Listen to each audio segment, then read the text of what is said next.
আজকে ইউরোপে আসছিলাম যে অলমোস্ট ৫ মাস হয়ে যাচ্ছে। ৫ মাসের অভিজ্ঞতায় যা দেখতেছি, এই বিদেশের মাটিতে বাঙালি দেশে তো দেখলাম যে বাঙালিরা কেমন জাতি, যে কতটা হেল্পফুল, কিন্তু এই বিদেশেও সেম। অর্থাৎ বাঙালি জাতি স্বার্থ ছাড়া আপনাকে কোনোদিন হেল্প করতে চাইবে না।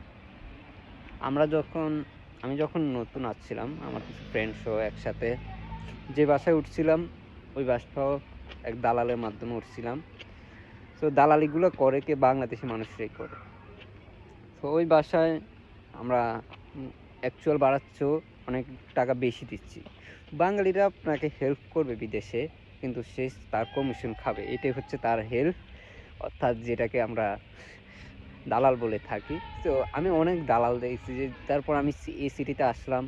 এখানেও দেখতেছি একই অবস্থা। যে বাসার আন্ডারে যে বাঙালি ভাই, উনিও মানে উনি বাসা নিছে এক সিপ্রিট থেকে, তো ইউরোপিয়ান থেকে। তারপর উনি ধরেন ১,০০০ ইউরোতে নিচ্ছে পুরো বাসাটা। তো সে সবাই থেকে মিলিয়ে ১৫০০ ইউরো তুলতেছে।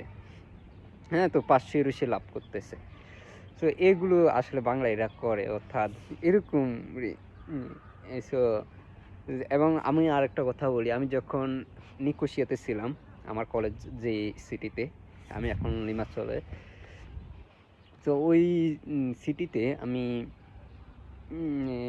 যখন নতুন অবস্থায় জব খুঁজতেছিলাম, সো এক বাঙালি ভাই রাজি হলো যে আমাকে একটা জব দিবে। মেবি জবটা ১২০০ ইউরোর। এবং তখন সত্য ছিল কি জানেন?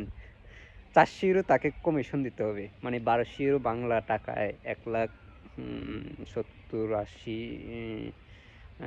১,৬০,৭০,০০০ টাকার মতো। তো তার মধ্যে ৬০,০০০ টাকা তাকে দিয়ে দিতে হবে ৪০০ ইউরো। তো এরকম হেল্প করেনি। আমরা বিদেশে বাঙালি জাতিরও এরকম, মানে যে একটা নতুন মানুষ আসছে, হ্যাঁ? এ যে স্বাভাবিক একটা নতুন যখন কেউ দেশের বাইরে আসছে, সে দেশের থেকে ঋণ দেনা-পাওনা চারদিক থেকে ফ্যামিলি, আত্মীয়স্বজন থেকে টাকা পয়সা নিয়ে আসে, কিন্তু এই বিদেশে আসে। তো ওই ছেলেটাকে যদি দালালের খপ্পরে পড়ে, অর্থাৎ তাকে যদি বাসার রেন্ট বেশি দিতে হয়, বিলিভ মি, আমি এখন যে বাসায় থাকতেছি তার থেকেও আমি ১ম মাসে যে বাসায় ছিলাম ওইখানে আরো বেশি রেন্ট দিয়েছিলাম। এখানে আমি জাস্ট একটা হাউস এগ্রিমেন্ট করছিলাম, যে হাউস এগ্রিমেন্টও করতে আমার ১০০ ইউরো লাগছে, যে হাউস এগ্রিমেন্টটা একটা ফ্রিতে দেওয়ার কথা। অর্থাৎ আমি যে বাসায় উঠছি ওই বাসায় একটা আম যে যে হ্যাঁ, একটা এগ্রিমেন্ট থাকে যে হ্যাঁ, আমি হাউস এগ্রিমেন্ট আছে আমার, আমি আপনার বাসায় থাকতেছি। তো এই হাউস এগ্রিমেন্টটা এটা উনি এই যে বাসার মালিক উনি ফ্রিতে দেয়।